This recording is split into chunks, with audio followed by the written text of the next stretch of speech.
आज के लेक्चर में डिस्कस करने जा रहे हैं ह्यूमन एंड डिजीज। इसके पहले वाले लेक्चर में हमने कुछ पैथोजेंस के बारे में स्टडी किया था और वो पैथोजन कौन कौन सी डिजीज कॉज करते हैं और उनके सिम्टम्स क्या होते हैं, उन सब के बारे में हमने स्टडी किया था। तो आज के लेक्चर में हम बात करेंगे कि इम्यूनिटी क्या होता है, इसके टाइप्स क्या होते हैं, इन सब के बारे में हम डिस्कस करेंगे। तो सबसे पहले बात करते हैं इम्यूनिटी क्या होता है। इम्यूनिटी का मतलब होता है कि हमारी बॉडी के अंदर जो एबिलिटी होती है, किससे फाइट करने की एबिलिटी होती है, पैथोजन से फाइट करने की जो एबिलिटी होती है उसे बोलते हैं इम्यूनिटी। हमारी बॉडी क्या होती है, बहुत स्ट्रांग होती है, तो जो फाइट कर लेती है, जब कोई भी पर्टिकुलर पैथोजन बॉडी में इंटर करते हैं तो बॉडी क्या करती है, उस पैथोजन से फाइट करती है, उसी को बोला जाता है इम्यूनिटी। इम्यूनिटी टू टाइप्स होते हैं, कौन कौन से, एक होता है इन्नेट इम्यूनिटी और दूसरा होता है एक्वायर्ड इम्यूनिटी। सबसे पहला क्या होता है इन्नेट, दूसरा क्या होता है acquired. First we talk about the innate immunity. पहले हम बात करते हैं कि इन्नेट इम्यूनिटी क्या होता है। इन्नेट इम्यूनिटी का मतलब नाम से पता चला, अगर इस वर्ड को हम दो पार्ट में डिवाइड करते हैं तो इनका मतलब क्या होता है, जो चीज़ हमारे इनसाइड प्रेजेंट होती है, जो हमारी बॉडी के अंदर प्रेजेंट है, उसे हम बोलते हैं इन्नेट। तो इन्नेट इम्यूनिटी क्या होता है, ऐसी इम्यूनिटी जो हमारी बॉडी में at the time of birth के समय से ही हमारी बॉडी में वो इम्यूनिटी प्रेजेंट होती है, उसे बोलते हैं हम इन्नेट इम्यूनिटी। तो बर्थ के समय से ही जो इम्यूनिटी बॉडी में प्रेजेंट होती है, जो नॉन स्पेसिफिक होती है, उसे हम क्या बोलते हैं, इन्नेट इम्यूनिटी। अब कुछ एग्जांपल देखते हैं। इसमें 4 टाइप्स ऑफ बैरियर होते हैं। तो सबसे पहला बैरियर होता है फिजिकल बैरियर, दूसरा होता है फिजियोलॉजिकल बैरियर, तीसरा होता है सेलुलर बैरियर और चौथा होता है साइटोकाइनिन बैरियर। पहले हम बात करते हैं कि फिजिकल बैरियर क्या होता है। स्किन, म्यूकस की कोटिंग कहाँ कहाँ प्रेजेंट होती है, रेस्पिरेटरी ट्रैक्ट में, यूरोजेनिटल ट्रैक्ट में और गैस्ट्रोइंटेस्टाइनल ट्रैक्ट में प्रेजेंट होती है। ये सब क्या होता है फिजिकल बैरियर। जैसे म्यूकस हो गया, म्यूकस की कोटिंग कहाँ कहाँ प्रेजेंट है, गैस्ट्रोइंटेस्टाइनल ट्रैक्ट, रेस्पिरेटरी ट्रैक्ट में और यूरोजेनिटल ट्रैक्ट में प्रेजेंट है, और स्किन भी प्रेजेंट है। तो स्किन, म्यूकस, ये सब क्या होता है at the time of birth के समय से ही हमारी बॉडी में प्रेजेंट है। ऐसा नहीं कि बर्थ के बाद इनका फॉर्मेशन हो रहा है। तो ऐसी इम्यूनिटी जो हम बर्थ के समय से ही लेकर आते हैं उसे बोला जाता है इन्नेट इम्यूनिटी। तो ये सभी चीज़ें क्या थी जो कि इन्नेट इम्यूनिटी में आती है। कौन कौन सी, स्किन हो गया और म्यूकस हो गया। और ये स्किन और म्यूकस किस टाइप ऑफ बैरियर से बिलोंग करते हैं, that is physical barrier. Next question, next is physiological barrier. Physiological barrier में क्या क्या आता है, जैसे एसिड हो गया। एसिड किस में प्रेजेंट होता है, हमारे स्टमक में। तो एसिड भी बर्थ के समय से ही प्रेजेंट होता है, ऐसा नहीं कि एसिड का फॉर्मेशन बाद में होता है। नेक्स्ट है स्लाइवा। स्लाइवा हमारे माउथ में प्रेजेंट होता है। और टीयर किस में प्रेजेंट होता है, हमारे आईज में प्रेजेंट होता है। तो ये जो एसिड स्टमक में प्रेजेंट है, स्लाइवा हमारे माउथ में प्रेजेंट है, टीयर हमारी आईज में प्रेजेंट है, ये सब क्या करते हैं, ये माइक्रोब्स की ग्रोथ से हमारी बॉडी को क्या करते हैं, प्रिवेंट करते हैं, ताकि स्टमक के अंदर और हमारे स्लाइवा में जो प्रेजेंट होता है लाइसोजाइम एंजाइम, वो प्रिवेंट करता है ताकि माउथ में बैक्टीरिया ग्रो ना करे। और जो आइज में टीयर प्रेजेंट होता है वो भी प्रिवेंट करता है कि ताकि हमारी आइज में माइक्रोब्स की कोई भी एक्टिविटी ना हो, कोई भी माइक्रोबियल एक्टिविटी ना हो, कोई भी माइक्रोब्स हमारी आइज में ग्रो ना करे। तो ये सारी इम्यूनिटी ऐसी है जो बर्थ के समय से ही हमारी बॉडी में प्रेजेंट होती है। तो ये सब किसके अंदर आता है, फिजियोलॉजिकल बैरियर के अंदर। Next is cellular barrier. Cellular barrier में क्या क्या आता है, WBC। WBC क्या होता है, white blood cell. White blood cell को सोल्जर ऑफ द बॉडी कहा जाता है।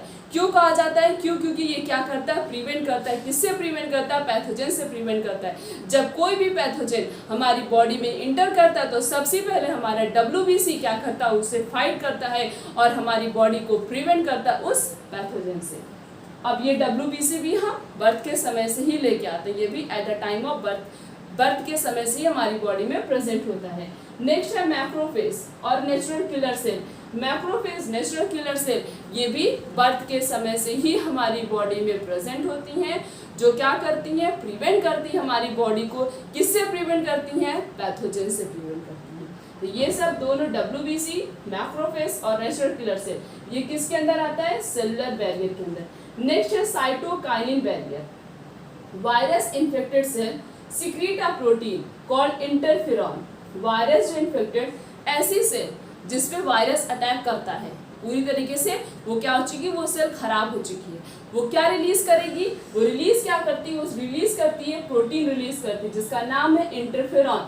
और ये इंटरफेरॉन क्या होता है, ऐसी सेल को प्रिवेंट करता है जो नॉन इन्फेक्टेड सेल होती है, मतलब जिस सेल पे वायरस ने अटैक नहीं किया है, ये इंटरफेरॉन क्या करता है, उस सेल को प्रिवेंट करता है। तो ये जो स्किन हो गया, म्यूकस हो गया, स्लाइवा हो गया, tear from the eyes, acid in the stomach, WBC, macrophage, natural killer cell और इंटरफेरॉन, तो ये सारी चीजें क्या होती हैं, ये सब ऐसे बैरियर होते हैं जो बॉडी में ऑलरेडी प्रेजेंट होते हैं at the time of birth. Birth के समय से ही हमारी बॉडी में प्रेजेंट होते हैं और हमारी बॉडी को प्रिवेंट करते हैं, किससे प्रिवेंट करते हैं, फ्रॉम द पैथोजन। तो ये सब किसके अंदर आता है, इन्नेट इम्यूनिटी के अंदर, जो कि नॉन स्पेसिफिक होती है और बर्थ के समय से ही हमारी बॉडी में प्रेजेंट होती है। अब नेक्स्ट है एक्वायर्ड इम्यूनिटी क्या होता है। Two specific type of lymphocyte present in our body, that is B anti lymphocyte। पहले तो हम बात करते हैं कि एक्वायर्ड इम्यूनिटी, नाम से पता चला एक्वायर्ड मतलब जिसकी हमें रिक्वायरमेंट होती है। तो ऐसी इम्यूनिटी जब कोई भी पैथोजन बॉडी में इंटर करता है, बॉडी पे हमारे अटैक करता है, उस समय जो इम्यूनिटी प्रेजेंट होती है, उस समय जिस इम्यूनिटी की रिक्वायरमेंट होती है उसे हम बोलते हैं एक्वायर्ड इम्यूनिटी। और इन्नेट क्या हो गया, इन्नेट मीन्स जो है वो बॉडी में ऑलरेडी इनसाइड प्रेजेंट है, और एक्वायर्ड का मतलब हो गया हमें वो इम्यूनिटी क्या है, चाहिए। कब चाहिए होता है, जब कोई पैथोजन हमारी बॉडी पे अटैक करता है। अब ये एक्वायर्ड इम्यूनिटी के अंदर क्या क्या आता है, टू टाइप ऑफ लिम्फोसाइट, दो स्पेशल लिम्फोसाइट हमारी बॉडी में प्रेजेंट होती हैं, और ये दोनों लिम्फोसाइट क्या करती हैं, एंटीबॉडी के प्रिपरेशन में हेल्प करती हैं। और ये एंटीबॉडी क्या करता है, ये एंटीबॉडी पैथोजन से फाइट करता है और हमारी बॉडी को प्रिवेंट करता है। अब कौन कौन सी होती हैं, दो प्रकार की लिम्फोसाइट हो गया, बी लिम्फोसाइट और टी लिम्फोसाइट। बी लिम्फोसाइट क्या करता है, बी लिम्फोसाइट जो है ये एंटीबॉडी की प्रिपरेशन में हेल्प करता है, बट टी लिम्फोसाइट वो क्या करता है, वो उसकी हेल्प करता है। बी लिम्फोसाइट एंटीबॉडी बना रहा है, टी लिम्फोसाइट क्या कर रहा है, ये इसकी हेल्प कर रहा है, और दोनों मिलकर क्या करते हैं, दोनों मिलकर हमारे इम्यून सिस्टम को क्या करते हैं, स्ट्रॉन्ग करते हैं, और किससे फाइट करते हैं, पैथोजन से फाइट करते हैं। तो ये तो बी लिम्फोसाइट और टी लिम्फोसाइट की बात होगी। उसके बाद और भी बहुत सारी इम्यूनिटी प्रेजेंट होती है हमारी बॉडी में, जैसे कि each antibody have 4 peptide chain. हर एक एंटीबॉडी, अगर हम एंटीबॉडी के स्ट्रक्चर की बात करें तो उसका स्ट्रक्चर कुछ इस तरीके का होता है, इस तरीके से एंटीबॉडी का स्ट्रक्चर। दो क्या हो गई, शॉर्ट चेन हो गई, जिसे हम बोलते हैं लाइट चेन। जो छोटी छोटी चेन होती हैं उन्हें बोलते हैं हम लाइट चेन, और जो ये बड़ी बड़ी चेन होती है उसे हम क्या बोलते हैं, हैवी चेन। दो क्या हो गई, लाइट चेन, और दो क्या होती हैं, हैवी चेन। एक तो ये लाइट चेन, एक ये हो गया, और एक ये और एक ये, दोनों कैसे हो गया, हैवी चेन हो गया। तो ऐसे हम लिख सकते हैं H2L2, मतलब दो क्या हो गई, हैवी चेन, और दो क्या हो गई, light chain. Next, antibodies found in blood and their response are called humoral immune response। ऐसी एंटीबॉडी जो हमारे ब्लड में प्रेजेंट होती है, मतलब जब कोई भी पैथोजन बॉडी में एंटर करता है, वो हमारे ब्लड पे अटैक करता है, ब्लड पे पैथोजन जाके ग्रो कर रहा है, तो वो एंटीबॉडी क्या करेगी, उस पैथोजन से फाइट करेगी। तो जब कोई भी पैथोजन ब्लड पे अटैक करता है, ब्लड को सर्कुलेट नहीं होने देता प्रॉपरली, तो उस समय जो एंटीबॉडी बॉडी से प्रोड्यूस होती है उसे बोला जाता है ह्यूमरल इम्यून रिस्पॉन्स। अब ये सेल मेडिएटेड इम्यूनिटी क्या होता है, सेल मेडिएटेड इम्यूनिटी ऐसी इम्यूनिटी होती है जब हम ऑर्गन ट्रांसप्लांटेशन कराते हैं, मतलब अपना कोई भी ऑर्गन हम ट्रांसप्लांट करा रहे हैं, उस समय जो इम्यूनिटी हमारी बॉडी से प्रोड्यूस होती है उसे बोला जाता है cell mediated immunity. Next is active and passive immunity. पहले इन टॉपिक से हम बात कर लेते हैं किस टाइप के क्वेश्चन पूछे जाते हैं। अगर हम बोर्ड की बात करें तो बोर्ड में ज़्यादातर क्वेश्चन इन्नेट इम्यूनिटी में पूछा जाता है। पहले तो पूछ लिया जाएगा इन्नेट और एक्वायर्ड पर डिफरेंस क्या होता है, 1-2 नंबर के ऐसे क्वेश्चन बन सकते हैं। और इन्नेट इम्यूनिटी के जो 4 बैरियर होते हैं उसके बारे में लिखने को दे दिया जाएगा, साथ साथ में उसका एग्जाम्पल दिया जाएगा। डायरेक्ट क्वेश्चन पूछा जाता है। और नीट में क्वेश्चन कैसे पूछा जाता है, नीट में जैसे कि अब फिजिकल बैरियर दे दिया गया, कुछ भी क्वेश्चन इधर घुमा के दे दिया गया, हमें जो एग्जाम्पल बताना होगा कि फिजिकल बैरियर के अंदर क्या क्या आता है। इस तरीके से ये चारों बैरियर के बेस पे क्वेश्चन बन सकते हैं। तो मतलब हमें चारों बैरियर के नाम तो याद करने हैं, साथ साथ में उसके एग्जाम्पल तो जरूर ही याद करने हैं।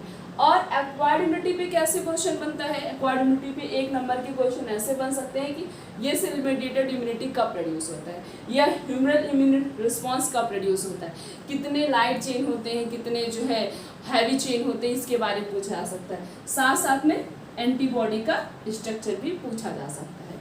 तो अब हम बात करते हैं एक्टिव और पैसिव इम्यूनिटी क्या होता है। तो पहले हम बात करते हैं एक्टिव इम्यूनिटी की, उसके बाद हम बात करेंगे पैसिव इम्यूनिटी की। एक्टिव इम्यूनिटी ऐसी इम्यूनिटी जो हमारी बॉडी खुद प्रोड्यूस करती है, मतलब बॉडी की सेल्स जो इम्यूनिटी प्रोड्यूस करती हैं उसे बोला जाता है एक्टिव इम्यूनिटी। और ऐसी इम्यूनिटी जो हम बाहर से लेते हैं उसे बोलते हैं पैसिव इम्यूनिटी। जैसे कि बेबी जो होता है वो मदर का मिल्क उसे दिया जाता है, और मदर के मिल्क में क्या प्रेजेंट होता है? कोलेस्ट्रम प्रेजेंट होता है। क्या प्रेजेंट होता है? कोलेस्ट्रम प्रेजेंट होता है। और मदर के मिल्क में कौन सी एंटीबॉडी होती है? IgA antibody. तो उसको बेबी को क्या किया जा रहा है? बाहर से इम्यूनिटी प्रोवाइड की जा रही है, उसकी सेल्स खुद नहीं प्रोड्यूस कर रही, तो बाहर से जो हम इम्यूनिटी दे रहे हैं उसे बोला जाता है पैसिव इम्यूनिटी। और जो हमारी बॉडी खुद प्रोड्यूस करती है फाइट करने के लिए पैथोजन से, उसे बोलते हैं हम active immunity. Next is vaccination and immunization. Vaccination का मतलब होता है कि जो वैक्सीन दी जाती है जब कोई भी इंसेक्ट बाइट करता है, कोई भी पैथोजन बाइट कर, जैसे स्नेक के बाइट करने पे क्या किया जाता है? स्नेक वेनोम दिया जाता है।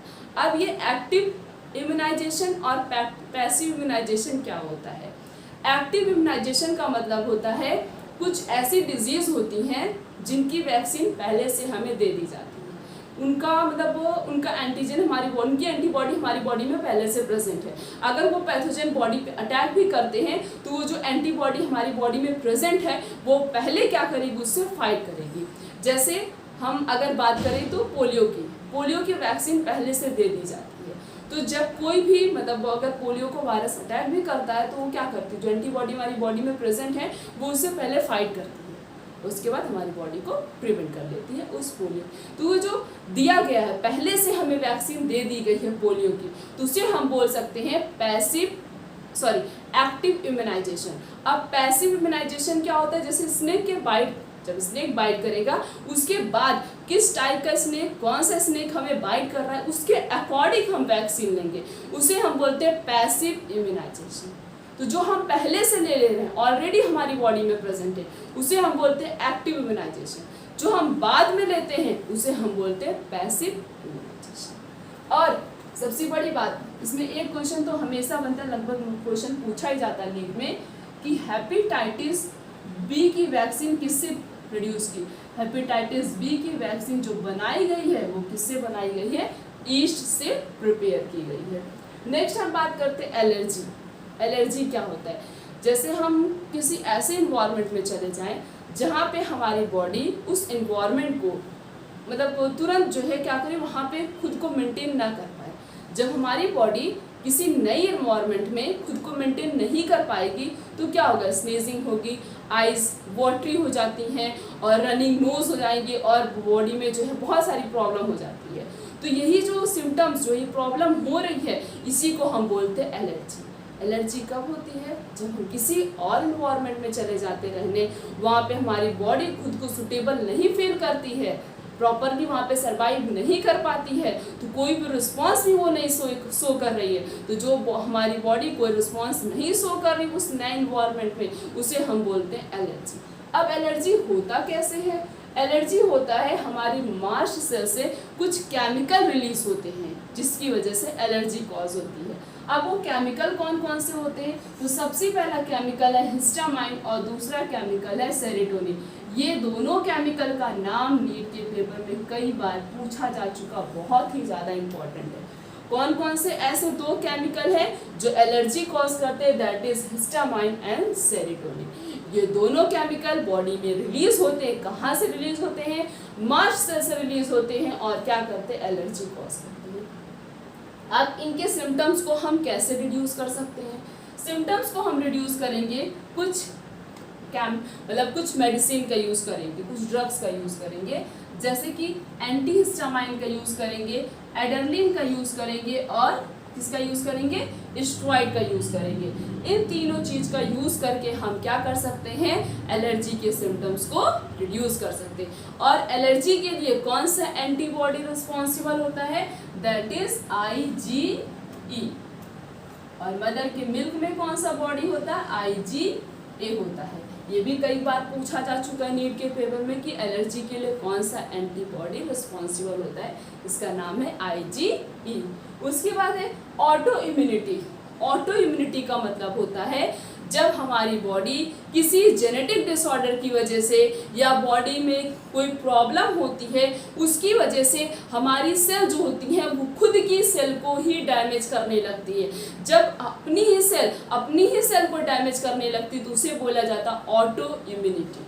और इसका एग्जाम्पल होता है एथराइटिस, रुमिनेंट एथराइटिस, मतलब इन्फ्लेमेशन द जॉइंट में जो सूजन आ जाती है किसकी वजह से आती है, किसी जेनेटिक डिसऑर्डर की वजह से हमारी ही सेल क्या होती है, अपनी ही सेल को डैमेज करने लगती है, हार्म पहुंचाने लगती हैं, उसे हम बोलते हैं ऑटो इम्यूनिटी। और एग्जाम्पल उसका क्या, उसका सबसे बेस्ट एग्जाम्पल है एथराइटिस, मतलब इन्फ्लेमेशन इन द जॉइंट्स। तो हमने इस पूरे लेक्चर में इम्यूनिटी के बारे में डिस्कस किया, उनके टाइप्स के बारे में डिस्कस किया। आने वाले लेक्चर में हम कैंसर, एड्स और ड्रग्स के बारे में प्रॉपरली स्टडी करेंगे कि ये तीनों होता क्या है, इसके ट्रीटमेंट क्या है और इसका अगर कोई मतलब इसका प्रॉपरली डायग्नोसिस टेस्ट क्या होता है। और ड्रग के बारे में स्टडी करेंगे तो उसका साइड इफेक्ट क्या है, इन सब के बारे में हम स्टडी करेंगे। तो आज का लेक्चर यहीं तक, थैंक यू।